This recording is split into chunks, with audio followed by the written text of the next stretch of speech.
마태복음 6장 9절과 10절 2절 말씀입니다. 마태복음 6장 9절과 10절 말씀 찾으셨으면 우리 함께 말씀 봉독하겠습니다. 시작. 그러므로 너희는 이렇게 기도하라. 하늘에 계신 우리 아버지여, 이름이 거룩히 여김을 받으시오며 나라가 임하시오며 뜻이 하늘에서 이루어진 것 같이 땅에서도 이루어지이다. 아멘. 이제 19분 후면 이제 4월이 끝나고 우리가 5월을 맞이하게 됩니다. 누가 그랬는지 T.S. 엘리엇이 그랬나요? 4월은 잔인한 달이다 이런 말을 했다고 하는데 왜 잔인한지는 모르겠어요. 하지만 우리나라 사람들은 사자를 별로 좋아하지 않죠. 우리나라 사람이 가장 싫어하는 숫자 가운데 하나가 사자라고 하던데요. 이 4월이 끝나고 이제 곧 있으면 5월이 됩니다. 5월이 되면 오늘 장로님께서 기도해 주셨던 것처럼 가정의 달이고요, 스승의 날이라든지 또 부부의 날이라든지 또 성년의 날이라든지 여러 가지 날들이 많고 또 이렇게 감사하는 것들이 가득한 것이 또 5월입니다. 근데 저는 이번 5월을 맞이하면서 그 어느 때보다도 어린이날을 생각해 보게 되었어요. 어린이날 하면 부르는 어린이날 노래가 있죠. 그 어린이날 노래의 그 가사가 날아라 새들아 푸른 하늘을. 그래서 항상 가을 하면 하늘이 생각하고 하늘을 생각하면 가을인데 또 이게 5월 달에도 이렇게 푸르른 하늘이 생각나는 것 같아요. 혜은이 아시죠? 감수광, 제3한강교 밑을 뭐 이런 노래 불렀던 옛날의 가수, 지금은 신실한 그리스도인으로 제가 알고 있고 한 2년 전에 제가 그 간증을 제가 들었던 기억이 있는데요. 그 혜은이가 또 어린이날만 되면 파란 나라를 보았니 꿈과 사랑이 가득한 저 파란 하늘에 그 꿈이 있나요? 뭐 이렇게 하면서 불렀던 노래도 생각이 나고, 하늘을 생각하면 5월이 생각나고 또 5월이 생각하면 또 푸르른 하늘이 생각나고 어린이들의 그런 소망과 꿈이 저한테는 연상이 되는 것 같습니다. 그러면서 5월 한 달 어떤 주제를 가지고 함께 나눌까 고민하다가 하늘을 바라보자. 하늘은 소망의 상징이고 희망의 상징이지요. 저희 멘토 목사님이 하셨던 예화가 생각났는데요, 아마도 만들어진 얘기 같다는 생각이 듭니다. 두 사람이 감옥에 들어갔다고 하죠. 감옥에 들어갔는데 한 사람은 그 조그만 창문으로 하늘을 바라보았다고 하고요, 또 다른 한 사람은 그 창문을 통해서 하늘을 바라보는 것이 아니라 땅 밑을 바라봤다라는 거죠. 하늘을 바라보던 그 한 사람은 항상 소망을 생각하고 희망을 생각했다가, 그리고 출소하던 날에 그는 시인이 되어서, 시를 쓰는 시인이 되어서 노래를 쓰고 시를 쓰면서 아름다운 삶을 살아갔다는 그런 얘기입니다. 하지만 그 창문으로 땅만 바라보고 밑을 바라봤던 사람은 항상 원망과 불평을 하면서 그렇게 회의주의자가 되어서 그 교도소를 나왔을 때는 정신병자가 되었더라, 뭐 이런 만들어진 예화입니다. 근데 저는 설득력이 있다고 생각해요. 하늘을 바라보면 꿈을 꾸게 되고요, 노래하게 되고요, 소망을 품게 되고요, 하늘이 아닌 밑을 바라만 보게 되면 항상 좌절하게 되고 원망하게 되고 불평하게 된다라는 것. 하늘을 바라보면 우리는 꿈을 갖게 되고 마음이 넓어지는 경험을 하게 됩니다. 제가 뭐 이렇게 어린이날 얘기도 하고 여러 가지 얘기도 했지만 오늘 설교 제목이 그래 하늘을 봐요 라는 제목이 있죠. 제가 중고등학교 시절 때 청춘 만화들이 많았습니다. 저랑 같은 시대를 살았던 분들은 아마 기억나실 것 같아요. 행복은 성적순이 아니잖아요, 또 있잖아요 비밀이에요, 뭐 이런 청춘 만화들이 있었는데, 행복이 성적순이 아니잖아요, 이 영화가 히트를 치면서 속편처럼 나온 것이 그래 가끔은 하늘을 봐라, 뭐 이런 제목의 영화가 있었습니다. 뭐 저는 좀 지난 다음에 영화를 봤는데 입시로 이렇게 찌든 삶을 살아가는 그 수험생들이 정말 힘들게 살아가잖아요. 요즘 우리 금요일 때 나오는 중고등학생을 볼 때보다 좀 마음이 참 짠해지거든요. 얼마나 힘들겠어요. 어린 마음에 공부해야 되고 점수로 자기의 모든 것들이 평가되어지는 삶을 살아간다는 것이 얼마나 끔찍합니까? 참 스트레스 많이 쌓일 것 같아요. 그런 아이들을 데리고 그 영화 중에 그런 장면이 나오는 것 같아요. 아이들이 체육 시간이었는데 운동장에 다 누워보라고 말했죠. 누워보라고 말하니까 누워보니까 이제 뭐가 보여요? 하늘이 보이죠. 선생님이 야, 힘들고 각박할 때 힘들지, 하늘 봐. 하늘을 보면 마음이 넓어지고 또 소망도 품게 될 거야, 뭐 이런 식의 그런 장면이 나오는 기억이 생각났습니다. 요즘 살기가 참 힘듭니다. 어렵습니다. 오늘도 한 청년을 만났는데요, 참 힘들고 어렵다는 얘기를 많이 하더라고요. 제가 계속해서 반복해서 말씀드리죠.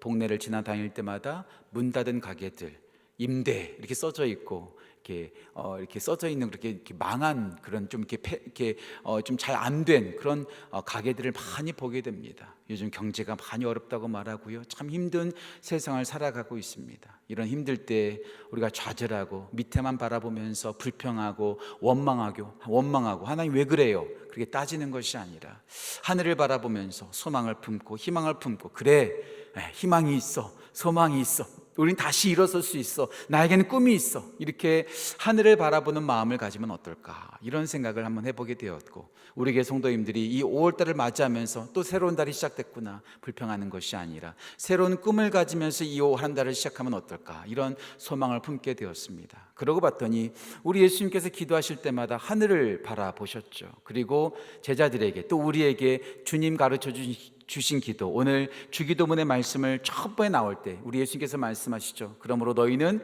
이렇게 기도하라. 하늘에 계신 우리 아버지여, 이름이 거룩히 여김을 받으시오며 나라가 임하시오며 뜻이 하늘에서 이루어진 것 같이 땅에서도 이루어지이다.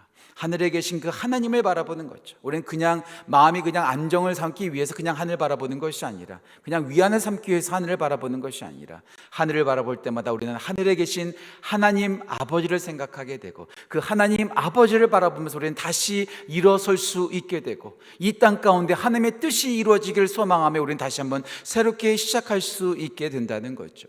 5월을 앞두고 있는 우리 모든 성도님들, 4월 잔인한 달을 보내고 이 5월 한 달 하늘에 계신 우리 하나님을 바라보며 다시 일어서고 다시 소망을 품고 새 출발하는 귀한 은혜가 우리 모든 성도들의 삶 가운데 넘치기를 주님의 이름으로 축복합니다. 자, 그렇다면 왜 하늘을 바라봐야 될까요? 하늘이 우리 가운데 상징하는 바는 무엇일까요? 하늘을 바라볼 때 어떤 하나님을 생각하고 어떤 하나님을 소망하며 우리는 기도하며 나아가야 될까요? 오늘 짧게 세 가지를 말씀을 나누면서 이 5월 한 달 하늘에 계신 하나님을 바라보기를 간절히 소원합니다. 첫 번째 기억해야 될 것, 항상 열린 하늘을 바라보세요. 항상 열린 하늘을 바라보세요.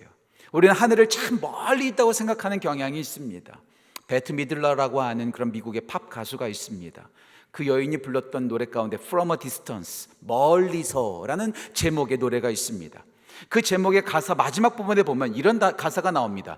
God is watching us from a distance. 멀리서 하나님께서 바라보고 계신다. 멀리서 하나님께서 바라보고 계신다. 하늘에 계신 하나님 멀리 계시기 때문에 멀리서 우리를 바라보고 계셔. 그냥 멀리서 우리를 그냥 바라만 보고 우리를 그냥 가만히 내버려 두고 계시는 것 같아. 이렇게 생각하는 경우가 있습니다. 예, 하늘은 멀리 있어 보이는 것 같죠. 하지만 제가 늘 자주 말씀드리는 것처럼 하늘만큼 가깝고 하늘만큼 우리가 쉽게 바라볼 수 있는 대상이 없다는 것. 동남아시아에 사는 사람들이 우리나라에 오게 되면, 겨울에 우리나라에 오게 되면 그렇게 눈을 보면서 신기하게 여긴다고 하더라고요. 왜 그럴까요? 동남아에는 눈 내리는 곳이 없으니까. 눈 내리는 한국의 겨울이 참 신기한 거예요. 마찬가지로 몽골에 사는 사람들은 우리나라에 오면 참 신기하게 생각한다고 하더라고요. 무엇 때문에? 바다가 보이기 때문에. 몽골은 바다가 없거든요. 와, 바다가 이렇게 넓은 바다가 있구나. 와, 이런 세상이 있구나. 또 바닷가에 사는 사람들은 뭐가 신기할까요? 사막이 신기하겠죠. 산등성이가, 골짜기가 신기하겠죠. 예, 산에 있는 사람들은 바다를 볼 수 없습니다. 바다에 사는 사람들은 산을 볼 수 없고 사막을 볼 수 없습니다. 만약에 산에 계신 하나님이라고 말했다면 바닷가에 사는 사람들에게는 하나님은 진짜 멀리 있는 것일 거예요. 만약에 산속에 사는 사람들에게 바다에 계신 하나님이라고 말했다면 바다는 보이지 않을 거예요. 하나님은 멀리 계시는 걸 거예요. 하지만 바닷가에 사는 사람이든 사막에서 사는 사람이든 산속에 사는 사람이든 그 어떤 사람이든 간에 누구든지 쉽게 볼 수 있는 것, 바로 하늘이죠. 하늘은 멀리 있는 게 아닙니다. 지금도 맘만 먹으면 5초 안에 여러분들은 하늘을 보실 수 있어요. 창문을 활짝 열면 하늘이 보이잖아요. 감옥에 있는 사람도 하늘을 열고 창문을 열고 하늘을 볼 수 있잖아요.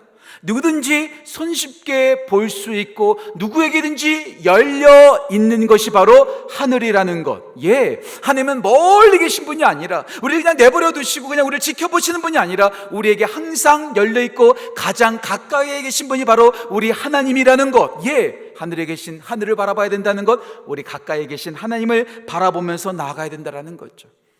제가 예전 주일 설교 시간에도 말씀드렸죠. 어떤 주일학교 선생님이 아이들에게 말했다는 얘기. 하나님이 어디 계신지 말하는 아이에게 사탕 하나 줄게. 그렇게 했더니 아주 그냥 맹랑한 아이가, 전도사님, 그럼 하나님이 안 계신 곳 말하시면 제가 사탕 2개 드릴게요. 하나님 물론 어디 계시냐? 우리 마음속에 계시고 천국에 계시죠. 하지만 하나님은 무소부지하신 하나님, 하나님이 안 계신 곳은 그 어느 곳도 없다라는 것. 제가 작년까지 총신대학교 다녔잖아요. 총신대학교 양재 캠퍼스에 그 채플에 딱 들어갈 때 보면은요, 채플 앞에 다 큰 글씨가 써져 있어요. 아브라함 카이퍼라고 하는 참 큰 위대한 신학자가 했던 말인데요, 이런 말입니다. 제가 오늘 적어왔어요. 우리 인간의 삶의 모든 영역에서 만유의 주제이신 그리스도께서 나의 것이다 라고 외치지 않은 영역은 한치도 없다. Not a square inch, 조금 이만큼도 없다. 모든 것은 다 하나님의 것이고 모든 곳에 하나님께서 계신다라는 거죠. 이 사실을 더 정확하게 말씀하고 있는 말씀이 뭡니까? 시편 139편이죠. 내가 하늘 위에 있을지라도 하나님께서 거기 계시고, 내가 스올의 자리를 펼지라도 그곳에 계시고, 내가 새벽 날개치며 바다 끝에 구한다 할지라도 그곳에 구하신다. 아무리 날뛰어도 부처님 손바닥이 아니라 하나님 손바닥이에요. 요나는 하나님으로부터 도망칠 수 있다고 생각했어요.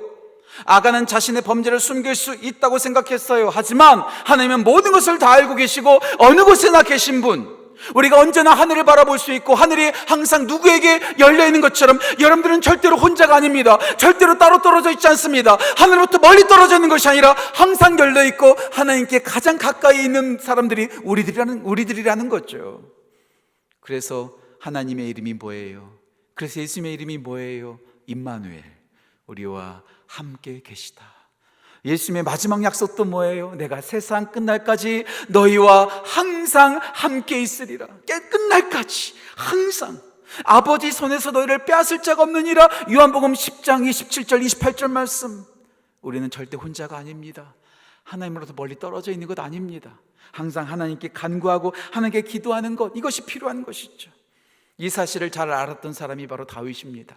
다윗은 푸른 초장 맑은 물가에서도 하나님이 함께 하심을 믿고 있었고요, 사망의 음침한 골짜기 가장 어두운 순간에도 하나님께서 함께하고 계신다는 것을 알고 있었다라는 것. 다니엘도 마찬가지죠. 다니엘도 그 사자굴의 속에서도, 다니엘의 세 친구는 풀무불 속에서도 하나님께서 함께하고 계신다는 것을 믿고 그분을 경험했다는 것. 예, 하나님이 안 계신 곳 없습니다. 하늘이 항상 우리에게 열려있는 것처럼 하나님 안 보인다고, 하나님 멀리 있다고 불평하고 좌절하는 것이 아니라 항상 가까이에서 우리를 붙잡아 주시는, 항상 열려 계신 하나님, 아니 항상 품을 열고 우리에게 언제나 우리를 품어주시는 그 하나님께 나아가 다시 소망을 품고 일어서는 귀한 은혜가 우리 모든 성도들의 삶 가운데 넘치기를 주님의 이름으로 축복합니다. 항상 열려있는 하늘, 항상 열려있는 하나님, 가장 가까이 계신 하나님을 바라보십시오. 두 번째, 가장 높은 하늘을 바라봐요. 가장 높은 하늘을 보세요. 가장 높은 하늘. 제가 지난 금요일 시간에 말씀드렸죠. 사람은 자꾸 높아지려고 한다고. 높아지려는 이유가 뭐라고요? 권력욕, 뭔가 지배하고 싶은 마음. 위에서 밑을 바라보면 뭔가 이렇게 압도하고 압지하는 분위기가 있잖아요. 자꾸 높은 빌딩을 세우는 것, 자기의 힘을 자랑하기 위해서 그것을 자랑하는 거예요. 그것을 짓는다라고 저는 생각합니다. 100층, 200층, 이제 지금 사우디아라비아에는 1km짜리 지금 타워를 세우고 있다고 하잖아요. 자기의 힘을 자랑하는 거예요. 자기의 크기를 자랑하는 거예요. 자기의 능력을 자랑하는 거죠. 예, 높이는요, 힘을 상징합니다. 능력을 상징합니다. 하늘에 계신 우리 아버지요, 가장 가까이 계신 하나님 동시에 가장 강력한 하나님, 가장 파워풀한 하나님, 가장 능력이 많으신 하나님을 상징할 때 하늘을 상징하고 하늘을 표현한다라는 거죠. 그도 그럴 것이 가장 대표적인 다윗의 기도, 역대상 29장 11절 말씀. 여호와여, 위대하심과 권능과 영광과 승리와 위엄이 다 주께 속하였사오니 천지에 있는 것이 다 주의 것이로소이다. 주는 높이 계시사 만물의 머리심이니이다. 예, 주는 높으사 만물의 머리가 되시는 것, 우리의 모든 것을 다스리시고 우리 모든 것을 통치하시는 분이시죠. 우리와 가장 가까이 계신 분이신 동시에 우리를 도와주시는 가장 능력 있으신 하나님. 그래서 창세기 14장에서 이런 하나님의 이름이 등장하죠. 엘 엘리온, 한번 절 따라해 보시겠어요? 엘리온, The Most High God, 가장 높으신 하나님이란 뜻이에요. 가장 높으신 하나님께서 318명밖에 데리고 있지 않았던 아브라함이 그 사해 동맹국과 전쟁을 하면서 그 모든 것들을 이기잖아요. 여러 나라가 연합했던 그 엘람 동맹국인가요? 제가 정확하게 잘 모르겠는데 기억이 안 나는데 엘람 동맹국, 그러니까 4개국이 함께 연합한 그 나라를 318명의 그 집안에서 길른 병사를 데려가서 아브라함이 전쟁에서 이기는 거예요. 그때 그가 선포하는 하나님이 엘리온 하나님, 지극히 높으신 하나님, 가장 강력하신 하나님, 엘샤다이 하나님, 능력이 많으신 하나님이라는 거죠. 우리의 능력이 중요한 것이 아니라 우리와 함께 하신 하나님께서 능력이 있으시기 까닭에 그분께 기도하고 그분께서 함께 하시면 우리는 어떤 것이든지 이겨낼 수 있다는 것, 나의 능력이 있고 없음이 중요한 것이 아니라 그 능력 많으신 하나님과 함께 하고 있느냐, 함께 하고 있지 않느냐가 중요하다는 사실. 그래서 하나님의 사람들은 능력 많았던 사람들이 아니라 능력 많으신 하나님께 기도하는 사람들이었어요. 하늘을 향해서 기도하는 사람이었어요. 모세가 하늘을 향해서 기도합니다. 그랬더니 아말렉 전투에서 승리하는 것을 보게 되잖아요. 여호사밧 군대도 마찬가지입니다. 여호사밧이 전쟁을 합니다. 이스라엘과 전쟁을 합니다. 그때 그 상대방이 어떤 존재입니까? 모압과 암몬과 세일산의 거족, 세 개국이 합쳐서 쳐들어오는 거예요. 그때 여호사밧이 역대하 20장을 보면 하늘의 하나님께 기도합니다. 그랬더니 하나님께서 그 전쟁에서 이기게 하시는 거예요. 엘리야도 마찬가지예요. 갈멜산에서 850대 1로 싸웁니다. 그 바알 선지자, 아세라 선지자 850명과 맞짱을 뜨는 거죠. 그때 엘리야는 혼자였지만 하늘에 계신 하나님께 기도했더니 하나님께서 여호와의 불로 그들을 다 멸하시는 것을 볼 수가 있잖아요. 그리고 내리지 않던 그 비가 내리는 것도 볼 수가 있잖아요. 하늘을 향해서 기도했더니 그 가장 강력하신, 가장 높으신 하나님께서 통치하시고 그 모든 일들을 다 바꾸어 주시고 기적을 이루시는 것을 볼 수가 있습니다. 나의 능력 있고 없음을 계산하지 마시고 능력 많으신 하나님과 나는 얼마나 가까이 있는가, 나는 그분께 기도하고 있는가, 내가 그분을 의지하고 있는가, 그분을 바라보고 있는가, 그것을 먼저 우리가 생각하는 것이 5월을 맞이하는 우리가 점검해야 될 상황이라는 거죠. 저를 포함해서 우리 모두는 다 능력이 없어요. 다 부족한 사람들이죠. 그런 까닭에 우리는 항상 하나님을 바라봐야 합니다. 하늘의 하나님을 의지해야 됩니다. 우리 예수님도 마찬가지예요. 하나님이신 예수님께서 이 땅에 오셔서 사역하셨을 때 가장 중요한 시점들마다 하늘을 바라봤어요. 오병이어의 기적을 행하시기 전에 하늘을 우러러 축사하셨습니다. 죽은 나사로, 죽은 지 나흘이나 되었던 나사로를 살리실 때도 하늘을 우러러 기도하셨습니다. 그리고 마지막 십자가를 지시기 전 겟셋마네 산에서 기도하셨을 때에도 하늘을 우러러 기도하셨던 것을 볼 수가 있습니다. 우리 예수님도 가장 큰 문제 앞에서, 가장 큰 일 앞에서 하늘을 향해서 하나님 아버지께 기도했다면 우리는 말할 것도 없죠. 문제가 있다고 내가 무엇을 가지고 있는가 나 바라보지 말고 하늘에 계신 가장 높으신, 가장 강력하신, 가장 전능하신 하나님을 바라보며 나아가는 귀한 은혜가 우리 모든 성도들 가운데 넘치기를 간절히 소원합니다. 항상 열려 계신 하나님을 바라보십시오. 가장 높으신, 가장 능력 많으신 하나님을 바라보십시오. 세 번째, 조금 어려운데요, 숨긴 하늘을 바라보세요. 숨기고 멋진 하늘을 바라보십시오. 하늘이 항상 멋진 것만은 아니죠. 먹구름이 잔뜩 드리운 조금은 우중충한 하늘도 있는 것을 볼 수가 있습니다. 그렇다고 해서 그 하늘, 그 이면, 그 구름 위도 그럴까요? 그렇지 않죠.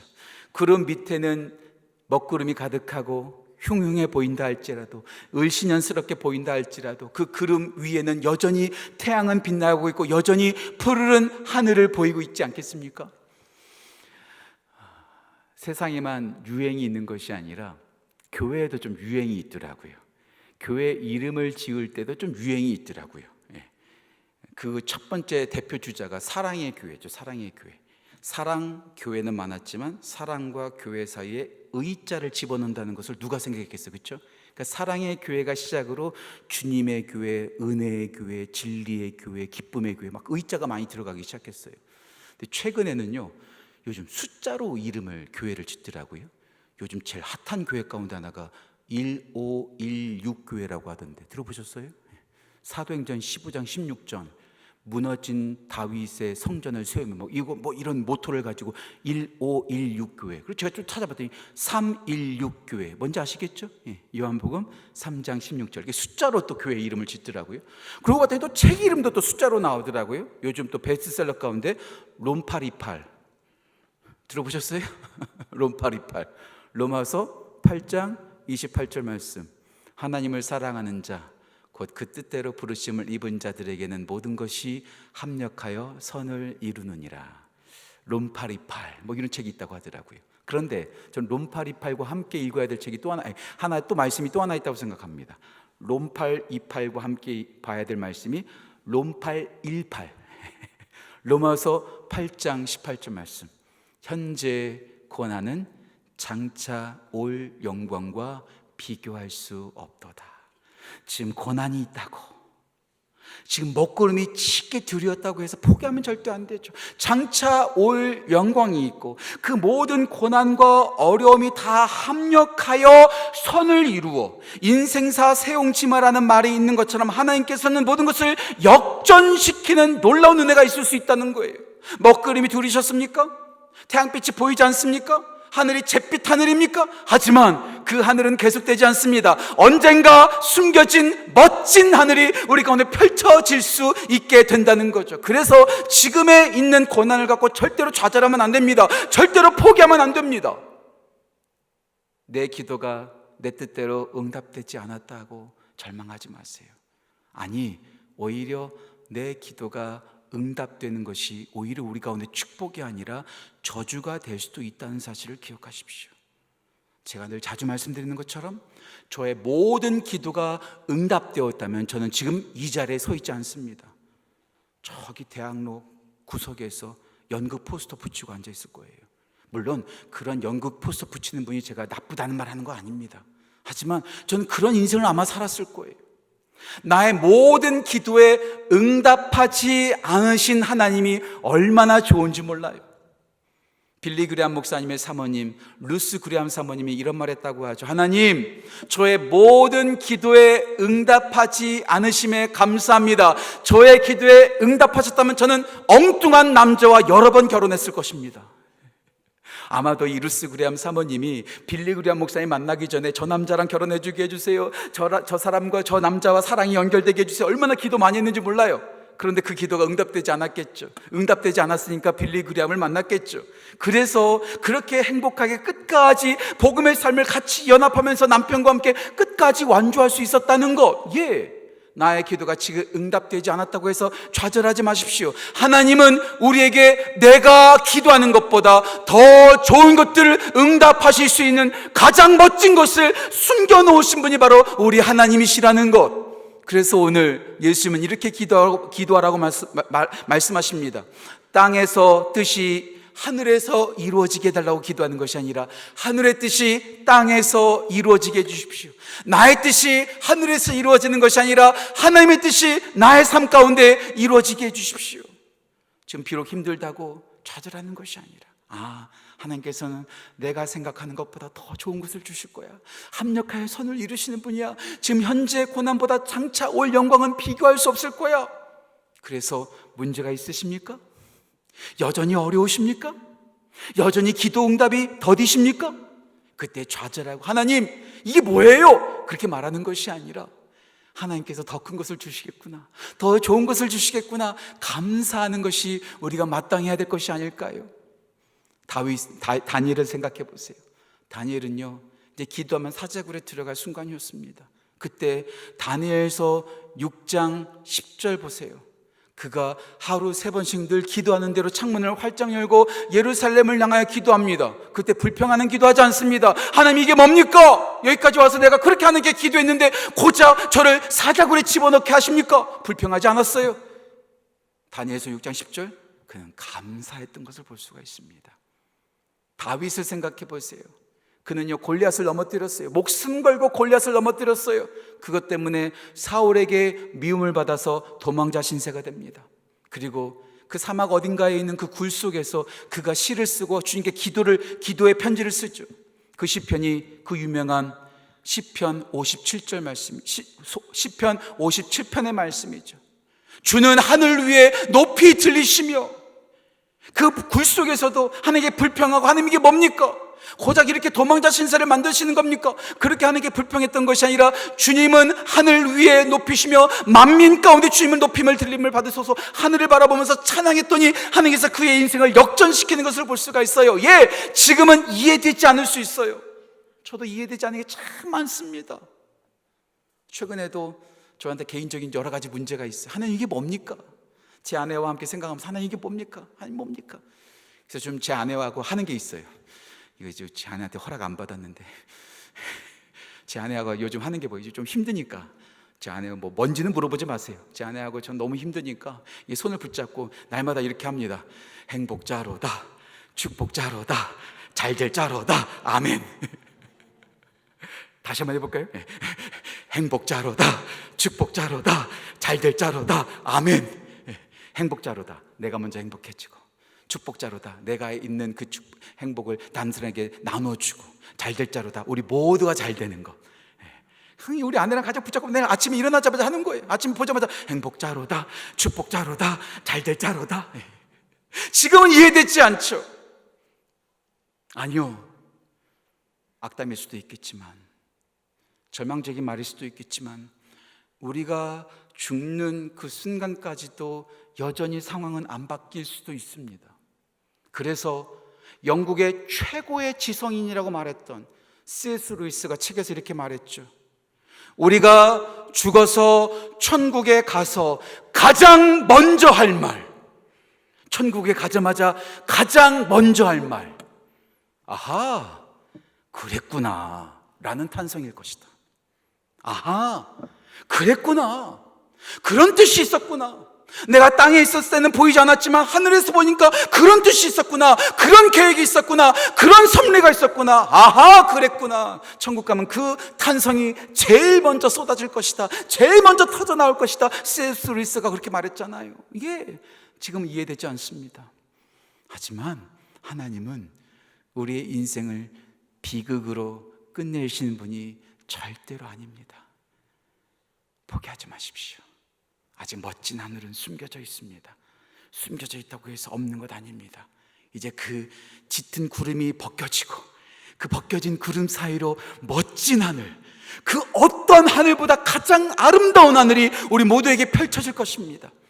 그 하늘을 바라보며 내 뜻이 아닐지라도, 내가 생각하는 때에 이루어지지 않는다고 불평하는 것이 아니라 하나님의 때에 하나님의 방법으로 이루실 그 멋진 하늘을 소망하며 하늘을 바라보며 나아가는 귀한 은혜가 우리 모든 성도들 가운데 넘치기를 주님의 이름으로 축복합니다. 항상 열린 하늘을 바라보십시오. 가장 높은 하늘을 바라보십시오. 숨겨져 있지만 멋진 하늘을 바라보십시오. 지난해 제가 여러분한테 소개했던 하나의 찬양이 있죠. 혼자 걷지 않을 거예요. 초기에는 저희 딸들이 부르더라고요. 참 이 찬양 좋다고, 이 노래 좋다고. 그런데 참 교회가요, 조금 이렇게 편협해요. 교회가요, 조금 마음이 좁아요. 그 노래를 갖고 교회 밖에 있는 예수님을 믿지 않은 사람들은 그 찬양을 들으면서 너무나 은혜를 받는 거예요. 야, 내가 교회도 안 다니는데 이 찬양을 들으니까 자꾸 눈물이 난다. 나도 하나님 믿고 싶다. 참 많은 위로를 받았다. 수많은 사람들이 막 하는데 정작 교회 안에서는 그 찬양을 막 뭐라고 했어요? 왠 줄 아세요? 그 찬양에 하나님이란 단어가 안 나오거든요. 제가 가사 그대로 불러드릴게요. 다 알고 계시는 찬양이시겠지만, 그대 폭풍 속을 걷고 있을 때, 비바람을 마주해야 할 때, 불빛조차 보이지 않아도 그대 혼자 걷지 않을 거예요. 두려움 앞에서 하늘을 봐요. 외로운 그대여 걱정 마요. 꿈꾸는 그 길을 또 걷고 걸어요. 그대 혼자 걷지 않을 거예요. 하나님이란 단어, 예수님이란 단어, 흔한 그 주님이란 단어도 안 나온다고 오히려 교회에서 이것을 터부시했어요. 얼마나 많은 비난을 했는지 몰라요. 이 찬양 부르면 안 된다고. 그러면 에스더서는 왜 읽으세요? 에스더서에서도 하나님 안 나오거든요. 아가서에서도요, 마지막 8장 6절에서 여호와의 불길 같다라는 그런 상징적인 표현 하나 외에는요, 아가서에서도요 정확하게 하나님 나오지 않습니다. 하지만 성경 말씀이 정경이 됐잖아요. 여기서 하늘 바라보라는 것이 그냥 세상이 말하는 그런 하늘일까요? 그렇게 보지 않습니다. 그런 의도로 그 찬양 만든 거 아니죠. 하나님을 바라보라는 거죠. 우리가 하늘을 떠날 수 없듯이 언제나 하늘을 바라볼 수 있듯이 여러분들은 혼자가 아닙니다. 혼자 걷고 있는 것 아닙니다. 하나님께서 여러분들을 바라보고 계시고 여러분들을 다스리고 계시고 우리가 생각하는 그것보다, 내가 바라는 그것보다 훨씬 멋지고 훨씬 아름다운 것들을 선물해 주십니다. 그 하늘에 계신 하나님, 그 하나님을 바라보며 이 5월 한 달도 승리하시는, 소망을 품고 끝까지 전진하시는 귀한 은혜가 우리 모든 성도들 가운데, 또 영상으로 예배드리신 성도들 가운데 넘치기를 주님의 이름으로 축복합니다. 기도하겠습니다. 하나님, 주위를 둘러보면 사방으로 우겨쌈을 당한 것 같습니다. 끝나지 않을 터널을 계속해서 들어가고 있는 것 같은 느낌이 듭니다. 하지만 하나님, 사방으로 우겨쌈을 당하여도 위는 열려 있습니다. 끝나지 않은 터널처럼 느껴지지만 이 터널도 언젠가는 분명히 끝나 바깥으로 나오게 될 것입니다. 하나님, 어려움 가운데, 칠흑 같은 어두움 가운데는 성도들이 있습니까? 질병 때문에, 아픔 때문에, 해결되지 않는 기도 제목 때문에, 자녀 문제 때문에, 경제적인 문제 때문에 5월을 맞이하면서도 한숨이 내어지는 그런 가운데 있는 성도들이 있습니까? 불쌍히 여겨주시고 항상 열려있는 하늘처럼 우리와 함께 하시는 하나님 바라보게 하시고, 가장 높은 하늘처럼 능력으로 우리를 다스리시는 하나님 바라보게 하시고, 짙은 구름 속에서도 여전히 그 이면에 맑은 하늘이 있는 것처럼 가장 멋진 하늘을 준비하고 계신 그 하나님을 바라보며 혼자 걷지 않고 주님과 동행하는 우리 모두 될 수 있도록 인도하여 주옵소서. 감사드리며 귀하신 예수님의 이름으로 기도합니다. 아멘.